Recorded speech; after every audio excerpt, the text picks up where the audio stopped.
Hello friends, Om Sairam. आज मी तुमच्यासाठी एक धमाल अशी रेसिपी घेऊन आलेली आहे.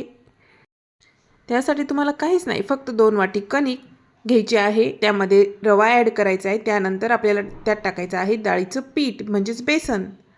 त्यानंतर थोडेसे जिरा, ओवा आणि तीळ हातावर स्मॅश करून टाका. त्यानंतर लागणार आहे कसुरी मेथी, ती पण थोडीशी हातावर चोळून घ्या. नंतर थोडंसं दही, थोडंसं तेल आणि मीठ आणि सोडा टाकून घ्यायचे आणि चांगलं मिश्रण करून घ्यायचं आहे आणि घट्टसर असा त्याचा उंडा तयार करून घ्यायचा आहे. त्यानंतर उंडा ठेवल्यानंतर थोडंसं 10-15 मिनटं रेस्टला ठेवूयात.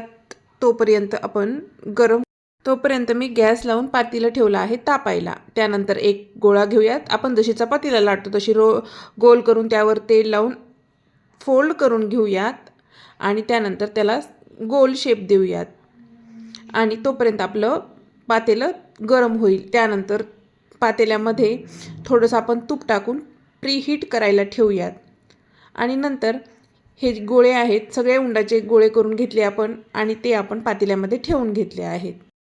पातेल्यामध्ये ठेवले, त्यानंतर त्याला छान अशी वाफ बसू दिली.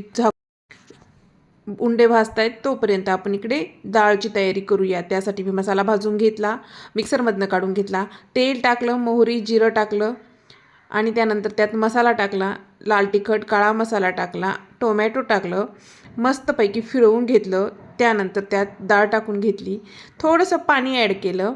तोपर्यंत आपले जे गोळे होते ते आहे डाळ बाटी, ती बाटीसुद्धा भाजून रेडी झालेली आणि असं आपली डिश तयार आहे. ही खायची कशी? तर चला, जे गोळे आहेत तुपात भाजलेले ते डाळमध्ये आपण चुरून घेऊयात. मस्तपैकी त्याच्यावर तूप टाका आणि खमंग रेसिपीचा आस्वाद घ्या.